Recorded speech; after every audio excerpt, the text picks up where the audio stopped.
ही रहम पर जिंदगी ये टिकी है।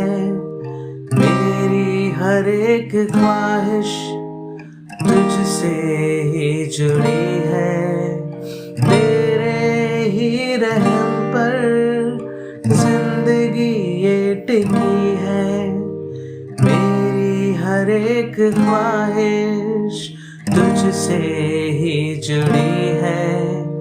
तू ही मेरी सांसों का लंगर है प्रभु।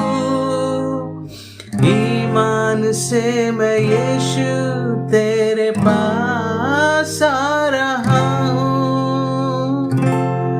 यीशु तुझे छू ले मुझको तो मैं आजाद हो जाऊं। यीशु तुझे छू ले मुझको तो मैं बेखौफ हो जाऊं। यीशु तुझे छू ले मुझको तो मैं आजाद हो जाऊं। यीशु तुझे छू ले मुझको तो मैं बेखौफ हो जाऊं।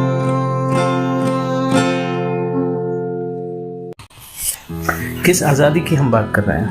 आप तो कहेंगे कि मैं किसी गुलामी में नहीं हूँ, मैं किसी बंधुआई में नहीं हूँ, तो मैं क्यों आज़ाद हो जाऊँ? किस बात से मैं आज़ाद हो जाऊँ? मैं तो ऑलरेडी पहले से ही आज़ाद हूँ। तो यीशु मसीह यूहन्ना के सुसमाचार 8वें अध्याय में कहते हैं 34वें वचन से लेकर कि जो कोई पाप करता रहता है वह पाप का गुलाम है, वो पाप की बंधुआई में है।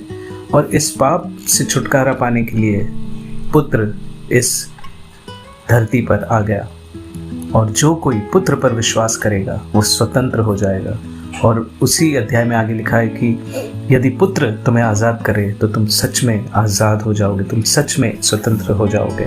तो हम शायद इस दुनिया में कहने के लिए आज़ादी में जीते हैं, लेकिन यदि हमारे जीवन में पाप है, वो चाहे छोटा पाप हो या बड़ा पाप हो, कोई भी ऐसा कार्य जो परमेश्वर के सम्मुख में, परमेश्वर के नज़रों में जो गलत है, तो वो पाप है। और यदि हम पाप में जी रहे हैं तो हम गुलामी में जी रहे हैं। और उसी गुलामी से छुड़ाने के लिए यीशु मसीह इस धरती पर आए। तो मैं आपको वेलकम करना चाहता हूँ, आपको आमंत्रित करना चाहता हूँ, यीशु मसीह को अपने जीवन में स्वीकार करें और उस अनंत आज़ादी को आप प्राप्त करें। यीशु मसीह में आपको जय प्राप्त होती है। आमीन। परमेश्वर आपको आशीष करे।